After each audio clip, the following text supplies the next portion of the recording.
Welcome to the Global Dads Council podcast, where we discuss and debate the most pressing issues for fathers and men around the world.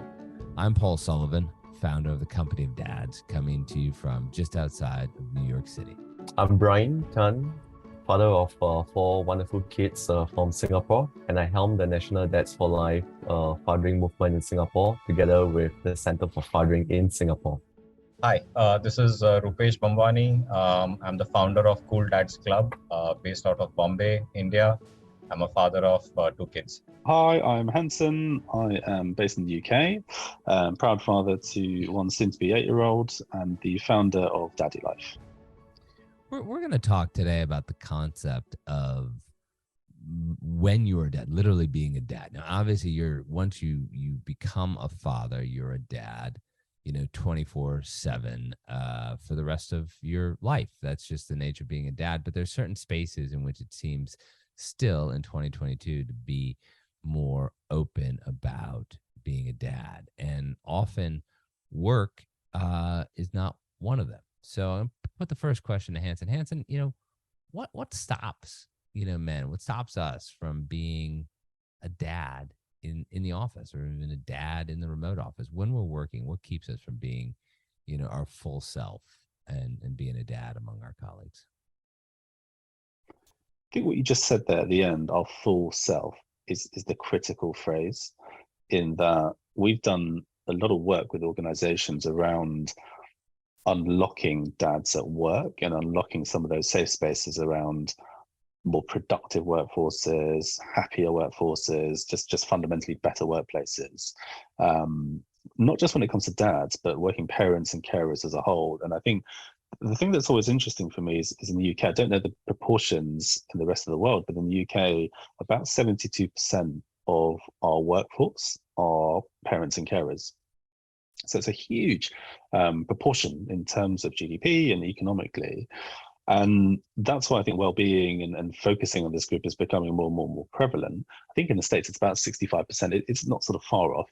And so what's interesting is that I think for so long, and we're still dealing with this, that culturally, there are a number of barriers at work, and I'm talking generalistic. I know some workplaces are better, some places not as good, but generally there is still this belief, this cultural belief, that dads should be at work, right? And I think there's a lot of things, certainly from a sort of generational point of view, where dads, and we often talk about dads in the boardroom, so to speak, who perhaps haven't parented in the same ways that we want to parent now, and perhaps don't quite have the same sort of empathy around that shift, can sometimes pervade more of that barrier. And so because of that cultural leadership, it does create a bit of a fear factor, to be honest, for a lot of dads who want to do things differently. I think particularly the ones who are the sort of pioneers and taking that first step, even to sort of raise the hand and saying, well, actually, can I have a different form of work? Can I do this sort of thing? Is it okay if I go to my kid's sports day? I think there's a lot of cultural barriers there. And I think the thing that we're seeing in the UK is that for a younger generation of parents too, some of those barriers are actually even more intense because of the ways that they are measured, shall we say, for want of a better expression. I think some of those things can be even more extreme. So this is kind of not just a generational problem for us, but also for the next generation of parents as well. So I think there's a couple of things within that to your question. One, there is something around the organizational barriers that I think we need to keep unlocking and actually keep showing why we need a change and a shift. But there is also something on dads themselves. And one of the things we often talk about in our dads groups is that how can we start to bring more of our dad identity to life? And some of those things can be really subtle things and really small things, like even just talking about the fact that we're a dad. How many men do that? I think there's still a lot of sort of, let me keep that conversation at the door of the office and then only embrace it again after. But actually being more intentional with that conversation, talking about what you did at the weekend or last night, or Rupesh with his badminton and various things, like it kind of starts to bring to life this sense that you are more than just a colleague, you're also a very proud dad. And those connections can start to really flourish, and especially when you can start to connect with other working parents. And I've seen so many like employee resource groups start just from those conversations, and they become organically something much bigger. And I think that's where we can start to really take advantage of the collective power, really, of working parents and carers. Yeah, and I agree. And it's when the dads step up at work and say, this is who I am, this is what I do, and even take it a step further. I need to take some time to be with my, son or daughter to do this. The whole concept of leaving the office loudly, like, okay, I'm going, I'm off to the soccer football game, I'm off to whatever. And it normalizes it because, the corollary to this is without dads at work being dads, it makes it seem, all the stranger, or maybe more traditional, or it keeps you in that same box with women who are moms at work. And, if you want equity, you need both sides to be able to parent. Rupesh, when you think about what's going on in India now, we've talked in previous podcasts about the sort of different dynamics in India, many people having a sort of extended family all helping out. But when you think about, bringing your whole self to work and not just being, what we call here in the United States, the model worker, not just being the model worker, but being a human, going to work as a human. Is there something that, maybe is shifting or maybe has changed coming out of the pandemic as people, saw a different side of themselves working, from home for 18 to 24 months? So, there are actually two things out here. One, if you look at the pandemic, I think, the pandemic was just a blip on the radar, a very temporary thing. Human behavior, of men, of fathers, is, generational. So while I think pandemic may have created very slight shifts in how, fathers are looking at, family time, but I think the general behavior and the cultural backgrounds where, fathers come from, plays a huge role. So two important things, the way I have seen it, mostly in the, organizational culture. One is, dads who tend to talk about, family or children, or taking them out for, a doctor's appointment, or being there for their wives when they have to go to a doctor, or anything of that nature, is mostly seen as the guy is not aggressive at work. The guy is not willing to put in his, 100% at work, right? Uh, you know, if in India you were to leave office at 4:35 in the evening, you can forget about the next race. You can forget about the corner office, right? I think it is the top-down culture which creates this huge barrier, and because of which, even if dads who are very desirous to show their softer side of being a dad, they don't want to risk it, right? Because the risks of getting shoved aside are far higher when you give priority or have conversations around family life. Mm-hmm. The second thing is it's about the content. If dads are involved in their children's lives, there will be more content to talk about. But if you're not involved, then what would you talk about on the lunch table with your colleagues? You definitely move towards sports and business.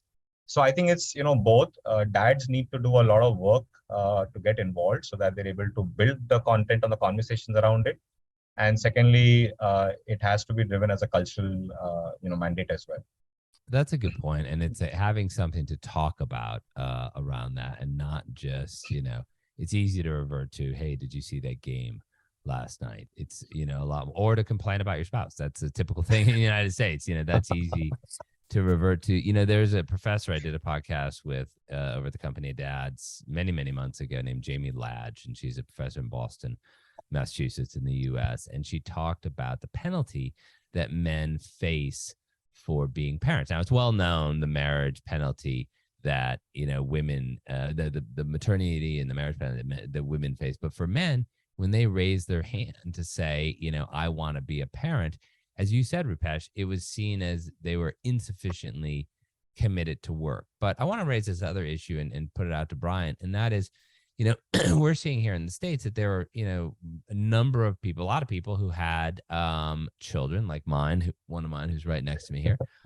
They had children during the pandemic, and they became parents for the first time. So they have a very different before and after. They had their before of being married and working and commuting and doing whatever. And then they had this period in which they became parents, and they were still working, but they were able to work flexibly. And now in the States, when, you know, certain companies are asking people to come back 3, 4, even 5 days a week into the office, and they're bristling at it. And these are people in their, you know, 20s and 30s, new parents, and they're saying, look, I don't need to do that. I was wildly productive before. And so, Brian, I'm going to ask you, you know, with the fathering organization that you run in Singapore, have you seen this? Is there a dichotomy there between, you know, parents, you know, in their late 30s and 40s versus parents in their late 20s and early 30s? Yes, one of the things, even without the pandemic, we're starting to see some shifts in expectations of how we bring you know, the dad's role into the workplace. I'll say that for the slightly older dads, we are used to a certain model of, you know, dads just being able to focus at work, right? But increasingly, we find that more and more of women are entering the workforce. More and more families are dual income these days, and we are confronted with the need to have conversations at home about how we share the role as parents, as caregivers, even for our parents, and how we balance the work. So no longer can we dads, you know, just focus at work, come back home and expect to rest, because that's what our wives are doing too. And when we come back home, we're going to have to find a way to manage the household chores, care for the children, care for our parents. And when it comes to emergencies at work, we both have to respond in the same way, right? I mean, on any given day, we could be responding to 2 different emergencies. I have 4 kids, 2 sets of parents. Yeah, so there's so many things that could happen, and that partnership with my wife is so crucial, and a lot of couples are starting to face that. And then we bring in the layer, that layer of the pandemic, where I would like to use the word, we enjoy having the ability to try something different, right? Try bringing our integrated self. I mean, try integrating ourselves now, right? Because we have that at home, meet that at work, meet that in the community. And who looks at us all the time? Our kids will be seeing if all the 3 dad scenarios, or even dad as you know, a son to their grandparents, has to be integrated. And we are, in a way, we have to find a way to start becoming living authentic lives with our children, holding ourselves accountable to them. And I think that opportunity allows us to see new to discover new possibilities with the way we work, the way we manage the things. And yes, now that we are resuming normalcy post-pandemic, when the old routine is starting to come in, we are starting to question what are the ways to ensure that, you know, as a company, as my company, continue to ensure that, you know, we are sustainable, we are profitable, but at the same time, we want to be able to give that flexibility for parents in the workplace to be able to fulfill their roles and to live integrated lives. These are the kind of questions that we're starting to question one another, and we're starting to hold each other accountable for how we lead at home as we do in the at the workplace. Yeah. I love that idea of holding each other accountable. I want to give the last question to Hanson, and that is, I think about, you know, a lot of initiatives, at least in the States, that some companies are doing, and some of them are, you know, quite significant in making people feel comfortable, particularly consulting companies, I'm finding, and professional services companies, where people don't need to, you know, be in the office. They can work from wherever. They're trying to, you know, allow that space, or have leaders talk about, you know, being a parent. But there are other firms, financial services firms. I mean, Goldman Sachs has talked about a lot, where they want everybody back in the office, you know, 5 days a week, and that's just the way they do it. And I don't think that approach is gonna win out in the end. But when you think about this, Hanson, and the work you're doing with a lot of companies in the UK and elsewhere, what role does the HR department, the human resource department, or what role does the manager play in allowing a man to be a dad at work, and therefore, normalizing the role for all of his female colleagues, that it's okay to be, a father as well as a worker? What role are you seeing companies playing in that, Hanson? I think what you're talking about is essentially the difference or hierarchies of organizations. So, from a departmental perspective, what we see is that a lot of HR teams as a whole, certainly in the UK, are starting to be more awakened to the importance of dads at work, not just for dads themselves, but also, as you were mentioning, for sort of family equality and equity. And I think a lot of it actually comes back to a piece of research we did with Deloitte back in 2019 that predicted a third of all dads, or we interviewed and we saw actually that a third of all dads who become a dad for the first time had actually left their jobs in order to find better work-life integration and balance. And then the third on top of that were actively looking to leave. And we followed that up with a dads in lockdown study that kind of pretty similar rate actually. And I think what we're seeing now is that dads don't necessarily leave loudly. It suddenly becomes a cliff, as in some of those signals towards exit for organizations aren't always obvious. And so suddenly I think organizations have sort of seen a bit of a cliff edge when it comes to dads. And actually there's a greater number looking at their options, more so than ever before. And I think we've seen that come to life. And so from an HR perspective, I think they're being more awakened to it. I think the line manager one is an interesting one, because with line managers, obviously our day-to-day interaction is with those people who can either unlock or block a number of different progress areas. We've seen a huge difference in whether that line manager is a parent or not. And it makes a huge difference. And I think there is something about, for those who aren't necessarily in the same position or a similar position, or can't necessarily empathize with that position, how to unlock some of that change. And I'd be really interested to know, from viewers of the podcast, their own experiences of that, because I think because that day-to-day interaction is normally with the line manager, the HR function can be a little bit detached from that day-to-day reality. And so that's why I think sometimes to be more intentional in terms of being a dad at work can sometimes just harness a bit more personal responsibility in terms of actually unlocking a bit more change in a wider network beyond just HR and beyond just your line manager. It might come back to those people eventually, but I think sometimes those conversations we can be a little bit more intentional with as well. Yeah, that's a great way to wrap this up, because I'm a big believer, in my previous life before starting the company Dads, as a journalist for 25 years, a big believer in showing, not telling. And as we've done this, podcast for our viewers, the four of us are playing sort of time zone bingo to get us all coordinated so we can get together. It's quite early in the States right now. And obviously my daughter's been in and out of this podcast because she wants breakfast. But it reminds me of, I'm sure you guys all remember that pre-pandemic clip that went viral. It was some guy, I think he was an economist or something. He was on the BBC and he was being interviewed and talking about X, Y, and Z. And then his kids came into the room, and literally his poor wife jumps in behind. Do you remember this? And she's pulling the kid out of the screen, because back then we couldn't even imagine, if we're doing some sort of interview in our home office, to be interrupted, that would seem, unprofessional. And I think hopefully now we're at a stage where